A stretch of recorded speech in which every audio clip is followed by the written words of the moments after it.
Hello everyone, welcome back to our channel. In today's video, I'm going to show you how to know your Spotify username. It's a very simple and easy process and I'm going to guide you through how to do it. Let's get started. First of all, on your phone, launch the Spotify app. Once you're in the app, make sure that you are logged in with your account.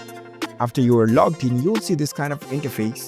Now, in order to know your Spotify username, you need to check out your profile settings. Here you can see the profile icon at the top left corner of your screen. Tap on it. Now select the settings and privacy option. Now in the settings page, you can see the account option at the top. Tap on it. This page will show all the details of your account.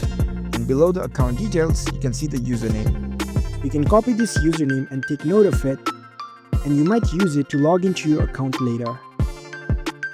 So that's how you can easily know your Spotify username. If you found this video helpful, don't forget to give this video a thumbs up and subscribe to our channel for more tech tips. Thank you for watching.